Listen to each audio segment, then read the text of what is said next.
A critical vulnerability in OpenWrt exposes millions of devices. CVE-2026-53921 is rated 9.8 on the Common Vulnerability Scoring System.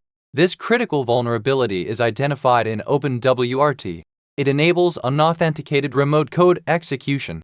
High severity indicates urgent attention required. OpenWrt powers millions of devices.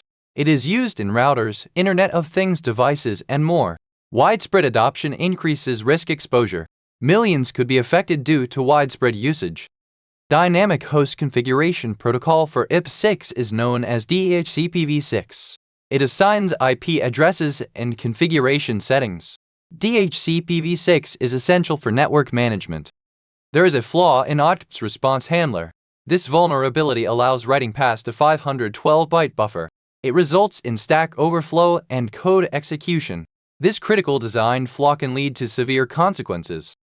The causal chain of the vulnerability begins with untrusted input. The flaw is triggered by a single unauthenticated packet. Proof of concept code exists. There is publicly available exploit code for the vulnerability. It exploits the flaw with minimal effort. Exploits are accessible, increasing the risk of attacks. Potentially millions are at risk. The widespread use of OpenWrt affects countless devices. Each vulnerable device is a potential entry point. The scale of exposure is alarming. Stored XSS vulnerability is identified as CVE-2026-62948. It allows newline injection. This leads to stored XSS in the LuCI admin user interface. This vulnerability facilitates further exploitation. OpenWrt released version 24.10.8. This patch addresses CVE-2026-53921. It is a critical update for all affected devices. Immediate patching is essential for security. There is an ongoing need for vigilance. Security engineers must monitor for exploits. Regular updates are crucial for device safety. Proactive security measures are necessary. How it unfolded. On June 18, 2026, OpenWrt Advisory was published. On June 29, GitHub Analysis was published. On July 15, NIST Analysis was published. On July 28, multiple analyses were published. On July 30, Cyber.net Security.io analysis published. What this teaches us: which design assumption failed? Could this happen elsewhere? Which secure design principle was violated? How should vendors redesign systems like this? What should security teams monitor from now on? Which design assumption failed? Buffer sizes are sufficient for all incoming data.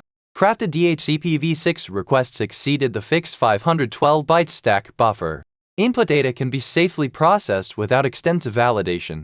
Insufficient bounds checking allowed for crafted input to trigger overflows. Could this happen elsewhere? Embedded systems using DHCPv6 are at risk. Many embedded devices rely on similar DHCP handling mechanisms. IoT devices with network configurations often use DHCP for dynamic IP assignment and may share similar vulnerabilities. Which secure design principle was violated? Memory safety is a concern. The stack buffer overflow resulted from inadequate memory bounds checking. Complete mediation failed as the system did not validate all input data before processing. How should vendors redesign systems like this? First, implement dynamic buffer allocation based on input size. This prevents fixed-size buffer overflows from crafted inputs. Next, introduced strict input validation and escaping mechanisms. This mitigates injection vulnerabilities in lease file processing. Finally, adopt a layered architecture for DHCP request handling. This enhances separation of concerns and improves security by isolating components. What should security teams monitor from now on? Logs of DHCPv6 request packets are crucial. Frequent requests with unusually large or malformed options may indicate exploitation attempts. Alerts from intrusion detection systems should be reviewed. Open questions the evidence cannot close include the exact number of affected devices and the timeline of exploit development. Like, comment, and subscribe for weekly cyber breakdowns. Comment with what you want analyzed next.